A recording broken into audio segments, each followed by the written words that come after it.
Alright guys, how's it going? It felt like forever since we had a new GPU architecture from Nvidia, a situation exacerbated due to Maxwell and Pascal being much of a muchness. But that changed on Wednesday with the launch of Turing, and with it a new method of rendering, as well as new branding. GTX is out, RTX is in, as we enter the hybrid rendering era of rasterization and ray tracing. At least that's the plan. Right now we don't have any games utilising RTX, meaning that for this launch, the Turing 2080 and 2080 Ti had to stand up and be counted as rasterizing cards alone. Are they able to do so? Keep watching for the details. Now Nvidia again appear to have misplaced my personal invite to the Turing launch, same as they did with Pascal. While it's disappointing that they treat you guys like that, it gives me the opportunity to once again stick on my researcher hat and relay the results that almost everybody else got. This has the benefit of giving us a much larger picture rather than relying on only one or two sources for our information. Of course that won't stop some from saying my results are unreliable as I didn't benchmark the cards myself. But looking at this spreadsheet I put together last night with all the results, you can see I've used Hexus, Gamers Nexus, Tom's Hardware, Guru 3D, TechSpot / Hardware Unboxed, PC Perspective, OC3D, Tech Report and Computer Base. Most of the results were taken at 1440p and at 4K, with 1080p taken over at Hexus alone,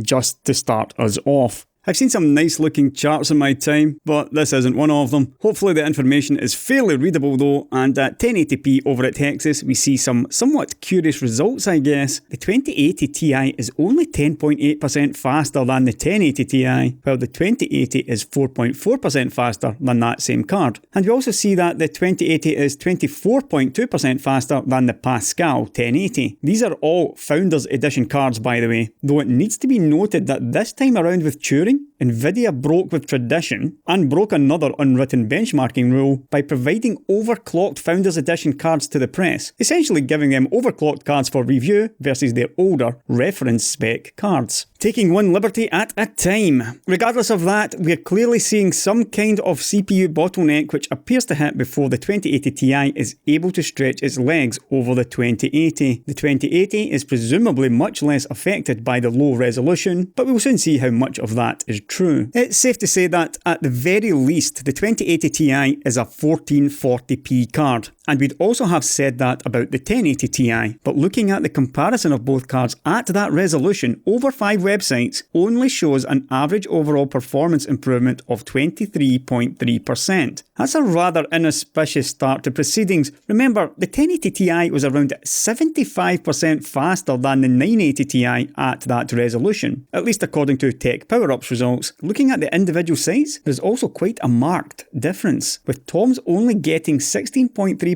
faster, while Computer Base were up at 32% faster. Both sites tested many games, 13 games over at Tom's Hardware and 16 over at Computer Base. So seeing such a large spread is actually quite unusual, but we'll see the reasons for it later. Moving up to 4K, and finally the 2080 Ti shows at least a segment improvement over the 1080 Ti. By that I mean that historically, in general we'd expect to see 30% increase at least within the same generation, comparing say a 1080 Ti to a 1080 or a 980 Ti versus a 980. Turing however is a new generation, yet we're only seeing a 31.6% increase in performance. And this is as good as it gets for Turing. There will be nothing faster, and it is by far and away Nvidia's smallest generational improvement in history from an architectural level. As I just mentioned, the 30% mark is where the 1080 Ti came in ahead of the 1080, so it's no great surprise to see that the RTX 2080 performs very closely to the 1080 Ti, Founders Edition that is. At 1440p we see a small lead of 4.8%, moving up to 5.7% at 4K. For me personally, the battle between the 80 non-Ti cards was most interesting, not least of all due to this recent prediction I made. But wrapping this one up, I said maybe 20-25% in my last video. I guess I've possibly overran in the opposite direction. Maybe 30% is going to be more reasonable. We're talking about 1440p and not a bunch of HDR HDR benchmarks, but time will tell. As you can see, I wasn't too far out there, with the 2080 being 32.4% faster at 1440p. At 4K resolution, over all 9 websites, we see a gap of 35.6%. Note that this is, as I suggested, somewhat down on what Nvidia's marketing was claiming a few weeks earlier. Are these cards true 4K cards? Looking at the average frame rate over multiple games and sites, I think we're just about there with the 2080 Ti. 90 FPS would be my own personal wish for 4K, and at 82.6, the 2080 Ti is that bit closer than any previous card. The 2080 and the 1080 Ti appear to just lack what is required for max settings 4K gameplay. Remember, 60 plus FPS average for sure means it dips below 60. The old 1080 and Vega actually put in a decent performance around the 50 FPS mark, but are clearly suited to a lower resolution.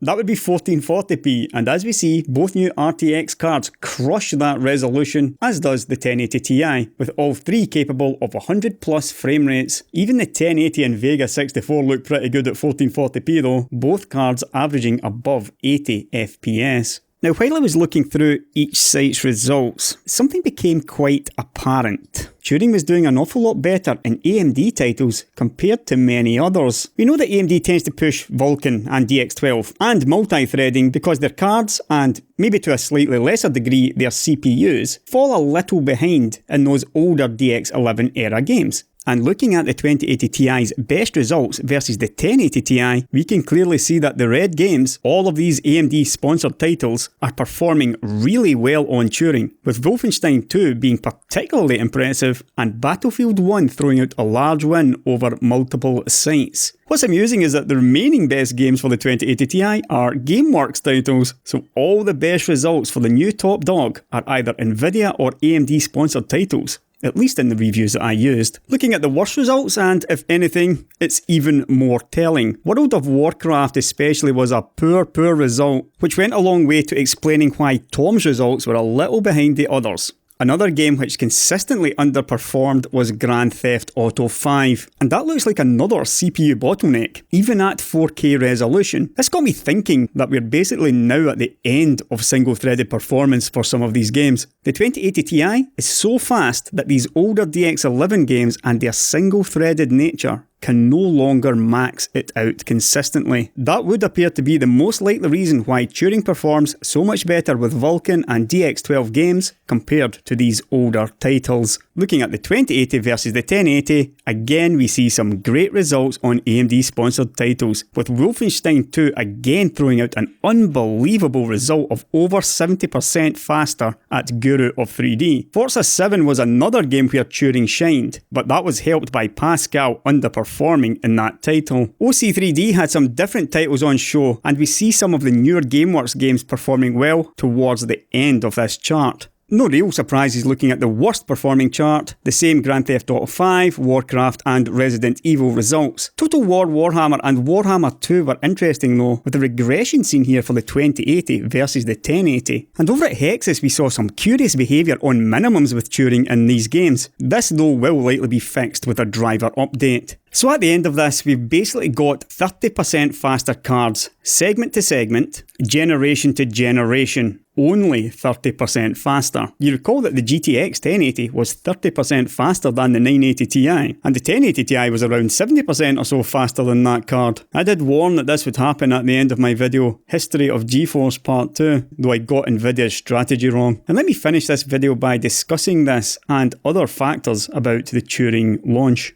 Analysing this launch was really easy. I've never before seen Nvidia so keen not to talk about performance in simple performance terms. We saw slides showing shader performance, we saw charts showing HDR versus SDR, and the 1080 of course at 4K resolution. They even took the unusual step of launching the 2080 Ti at the same time as the 2080, which is something they haven't done in generations. They actually overclocked their reference cards because they wanted to get every little bit of extra performance possible. I'd been now know why. It's because the 2080 is basically tied with the 1080 Ti. Had they only launched the 2080, people would have said that Turing was a total failure, unable to beat Pascal. Jay was actually kind of right about what Nvidia has done. They've shuffled their naming up a tier while adding cost on top, adding injury to the insult as well. The 2080 Ti should have been the 2080 and there should have been no 2080 Ti this time around. But that doesn't make Nvidia money, so this is what you get. And these cards will sell. Turing will become Nvidia's most profitable generation. I remember during the Pascal launch I asked, who is buying these cards? What was it, $800 for a Founders Edition 1080? Who bought that card? Millions of people did, and yet it made no sense to me back then. And back then you actually got 30% faster than a 980 Ti. Now if you want 30% faster than a 1080 Ti, you need to pay $1,200. $1,200 for 30% faster. But looking at the 2080 especially, who is buying this card? It's basically the same performance with a little less power consumption for another $100 over 1080 Ti MSRP 18 months later. You aren't buying a 2080 if you own a 1080 Ti, that is for sure. So it must be for 1080 owners then. Are you actually interested in paying another $800 for 30% more performance over that? Who the hell is gonna buy this card? I can just about see why people would buy the 2080 Ti, as it is the fastest card you can buy now,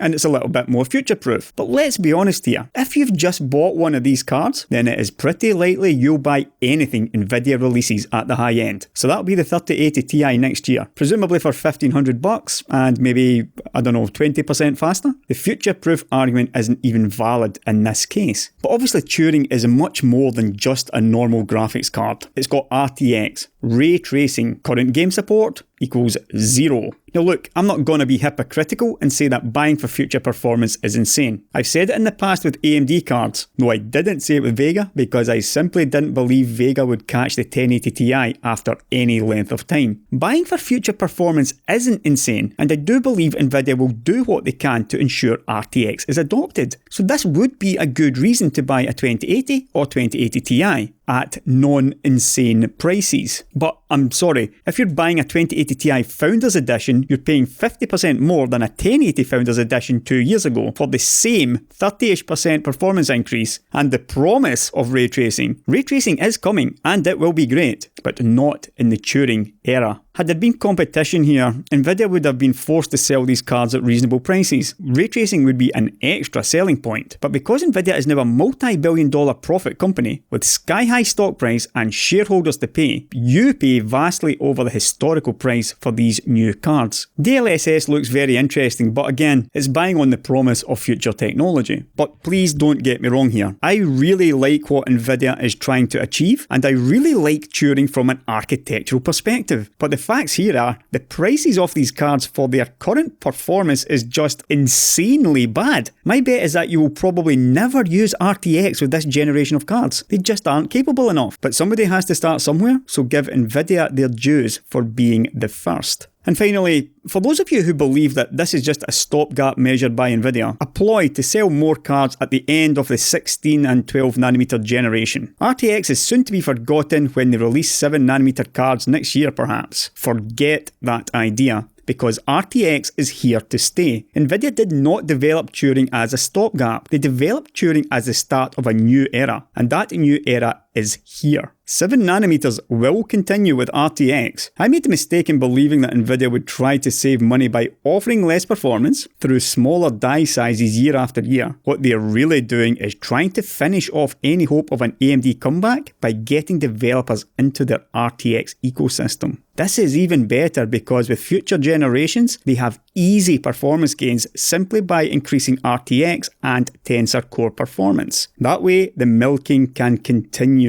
So that's it for this one, but it's certainly not me done with Turing or RTX. In fact, I'll be reviewing the MSI 2080 Gaming X Trio at some point soon, and it will be up against some very stiff Pascal competition, so look out for that one. In the meantime, don't forget to like and subscribe if you haven't already, and be sure to check out all my links, my Amazon links and that kind of stuff in the video description below, and I'll catch you later guys.